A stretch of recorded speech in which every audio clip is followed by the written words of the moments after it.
For what you're able to remember today, when you were a young girl in Croatia. We worked on a farm. We didn't have a city life. It was a farm life. And young girls worked with a hose and pitchforks. My sister was 2 years younger, and my little brother was, I think he was 10 years younger than I was. We had a few pigs and we had a few cattle. It was a regular poor farm life that needed lots of work. It was very hard on my mother and grandmother and grandfather. Why did your mom stay in Croatia when your dad came to the U.S. to work? She didn't want to leave because Grandma and Grandpa, he wouldn't come to America. And his wife died with a childbirth, and he didn't want to live anymore. He went back to Yugoslavia. But he tried America, didn't like it, and went back. And he didn't want my father to go to America. He wanted my father to stay on a farm, but my mother's brother was in America and had a boarding house in Anaconda for the boarders. And my dad was telling him all the time, Dad, any chance I get, I'm going. We're talking 1910, 1915, and he came to America after he married your mother and left her in Croatia because he could work here.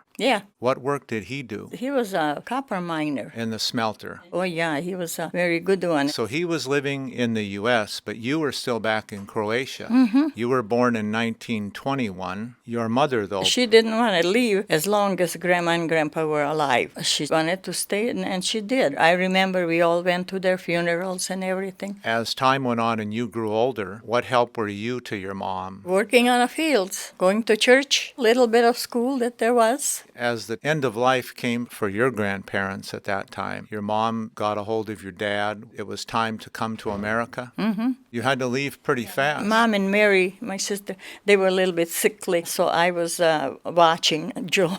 Your brother, my brother Joe, yeah. And he was so curious, you know. He wanted to see the fish and reach them. So my mom said, "Oh, Annie, watch Joe. He's going to go down with those fish." But he never did. He was okay. It was just before the Second World War was starting in Croatia, 1937, Yeah. and you had to leave in kind of a hurry to get to one boat that had been sunk, and then you had to go to a different boat in a different country. It was a long trip just to get to the boat, it was. wasn't it? It was going down and up. Very stormy. Yeah, it was stormy, yes. Yeah. Then when you made it to the New York area... My father sent the money to sisters there, and we stayed there until you stayed everything. in a convent? Uh-huh. It was a safe, peaceful place. Everything was safe. Then we came to Butte, Montana. We were going through the prairie, and they were serving bananas. My sister came to Mom. "Oh, Mom, I can't eat these skins and everything." "Honey, just drop it down by the seat." Because you hadn't seen bananas. But I liked the banana. I said, open the skins, and you'll see. That's good.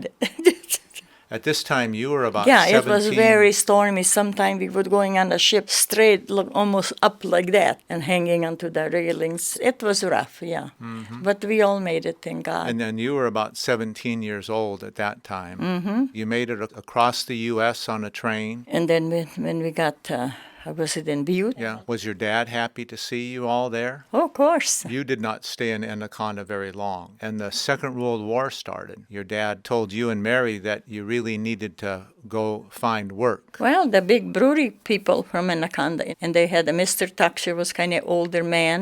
He was a little bit crippled, right? Yes. In a chair. So he liked to be kind of pushed around a little bit. You left Anaconda with your sister Mary to find work in the Seattle area. Mm-hmm. You were in Seattle as a single woman. This was about 1940. Oh, yeah. You were in a boarding house. See, I was married there already because you were my kids. Right, 1943 to 1948, you end up with 4 children, married to Rudy Kovacich from Anaconda. But then we're in Seattle, the war is over. You're living in Seattle now with Rudy. Yeah. You lived in several different houses, but worked together to build a house. Yeah, the Graham Street house is still there. That was a big surprise. Yes, it was. It's always hard to remember that you have 9 grandchildren and 13 great-grandchildren. Katie, she graduated from Seattle University with a big honors. Her master's degree in education. Jeez. You can be very proud. I was. Where we are now is at Mount St. Vincent in Seattle. You've been here for about 16 years. What do you like about being at Mount St. Vincent now?